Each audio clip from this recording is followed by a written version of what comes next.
There are many artists in the Pokemon TCG, and it's my goal to cover as many as I can so I can help you, the viewer, determine who you should start collecting for your collection. Whether it be expensive or inexpensive, I don't really mind. As long as it makes you happy, that's all that matters to me. Recently, my channel's been on a roll, so if you enjoy the content, make sure you leave a like on the video and let me know in the comments who you'd like to see reviewed next. I'm currently working on many artist reviews, one of them being for Planeta, one of them being for Ayakusube, and one for Gosan, so stay tuned for those ones. But in this video, I'll be talking about one of the most legendary artists who has since faded away. This artist is probably in my top 10 favorite artists of all time, which is crazy, considering just how many artists there are out there. Anyways, one of the main things that I find amazing about this artist, Hajime Kusajima, is that they just show such a wide variety of professionalist styles that I can hardly even say if they have just one style or five. They also are so proficient with different styles that they can even look like a different artist from card to card, which is a fantastic feat. Hajime Kusajima is an artist who debuted in the English set Expedition, and in Japanese they debuted in Versus Expedition. It was an E-Series set released on September 15th, 2002, and illustrated cards until Guardians Rising, released May 5th, 2017. During this run, Kusajima illustrated 211 cards, including reprints. Now, let's move on to the criteria. Many styles, dynamism, and legacy. Alright, time to get to the good stuff. Out of Kusajima's roughly 200 cards, so many of them have distinctive styles that it makes it fascinating. For instance, I always think about this Leap card from EX Power Keepers. The style is grounded. The sunlight is peeking in the background as the Leap jumps towards the camera. The colors are simplistic, and this is the sign of one style, where the vibe of the card is pretty contained. But then we also have something like the Gyarados' Delta species holo from EX Holon Phantoms. The lines on this one are significantly thicker, the colors are far more exaggerated, and the shadows are way more defined. This changes the vibe of the card completely, and it doesn't stop there at all. In this Dunsparce card from EX Legend Maker, the colors are soft, and so is the shading. The lines are a little wobbly, and the environment is just soothing.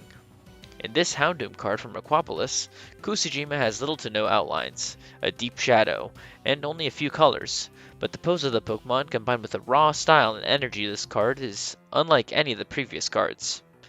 And next, we have a Honchkrow from Phantom Forces. This illustration almost looks like a combination of Ayakusube and Tomokazu Kumiya, which is really interesting to me. The spotty, wavy style is something unlike any other Kusajima card, and this Gallade card from Legendary Treasures has a really strong sense of sharp edges and shading. The shadows are sharp objects as well, just like the Gallade, and the background is clashing. It looks almost anime-esque. The many styles of Kusajima are very fascinating. If you're still interested, definitely look deeper into their cards. They have a lot of really different styles. Next, we talk about the dynamism of their cards. What is dynamism? What does that mean to me? This is what it means to me. Dynamism is the act of making something feel alive, and making it move in some kind of exaggerated manner. That's how I describe it. Take, for example, Kusajima's Unpheasant from Boundaries Crossed. The card has a wonderful swagger to it, but the Pokemon has both wings sprawled out, with one of its legs kicking outwards, in a stunning display. Same can be said about the Nuzleaf from EX Power Keepers. The Pokemon readies its fist up in the back as it prepares an energized punch. The pose is crazy good on this card. You can see all the effort being put into whatever punch the Nuzleaf is about to throw, which is ridiculously crazy. One final I want to bring up is the Kabutops from Platinum Arceus. I love the pose of both of its claws fully extended outwards, and one leg kicking up. The way that it's posed almost makes it look curled up, which is a really cool look for this Pokemon that we don't really see very often. Personally, I think that Kusajima's dynamism is awesome. I really love how they make the Pokemon always look like they're doing something interesting. Even when they're not, I think a Pokemon can still look interesting under Kusajima's influence. I think that they're just really good at making Pokemon look interesting. The last thing I'll be talking about in this video is legacy. Hajime Kusajima was introduced in the prime of early Pokemon artwork with the E-Series era. The artist has 200 plus artworks for everyone to look at and enjoy. With so many unique styles and methods tackled, that Kusajima can be any artist, and every artist. I think that Kusajima's cards are inspirational, as many of their cards provide such emotion and feeling. Like the Karen's Houndoom. The way the Pokemon is perched up on a cliff looking downwards evokes much emotion, with the swirling vortex of clouds in the background. It just makes you think of beauty, which some Kusajima cards do, but some Kusajima cards also invoke a feeling of raw power, or excitement, or whatever emotion you like. Because there's a Kusajima card for every kind of emotion you could possibly have. And that's what I love about this artist. They brought their A+ game whenever they were in a set. Seeing their name in a set I'm collecting or overviewing, or just looking at, always bumps it up in my heart. Alright, now to talk about my top 5 favorite Hajime Kusajima cards. This is really hard for me, as I really love this artist, so picking a top 5 is quite difficult. In no particular order, firstly, I have the Ampharos from Dragons Exalted. I always love the pose of the Pokemon in this card, surrounded by those ancient pillars, with the sunrise in the background. The colors and the vibe of this card are amazing. I believe that this Pokemon is in the Pokemon Black and White Elite Four Prelude room, like right before you fight them, which is a really cool idea. I always loved Ampharos too, so this card just makes me happy. Next is the Giratina Holo from Platinum Base Set. This card, with Giratina posing in front of the moon, is just a gorgeous artwork. The moon is so deeply detailed, with Giratina's origin form on full display, and Giratina in front of the moon is just something that we really rarely get to see, so seeing it executed so beautifully gives it some serious bonus points. Next is the Seviper from EX Sandstorm. I always loved this card so much. Seviper and Zangoose are so dynamic on this card. The light of the sun reflects off of them, and I just love everything about this card. As Seviper is such a personal favorite Pokemon of mine, but just the colors and poses of the Pokemon make this just an epic scene fit snugly into a Pokemon card border.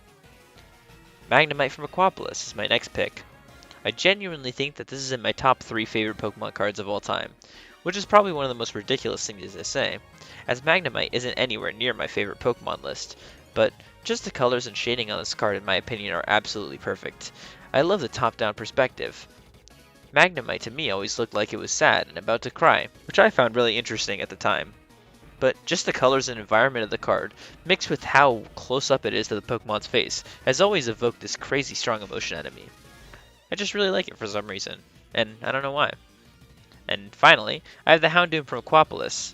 Do I even need to explain this card? No?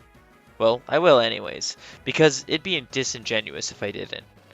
I already spoke of the colors earlier, but the pose combined with Houndoom being the best dog Pokemon out there adds a lot to me. I love the desolate landscape as well. The pose is immaculate, and the background is mesmerizing. Overall, this card is a really fantastic chase card, and it has a very good reason to be expensive. But it's just a really beautiful artwork anyways. The thing about Kusajima's cards is that all of them are amazing. Kusajima just has so many amazing artworks that picking a top 5 is nearly impossible, because they probably change so much over the next couple months.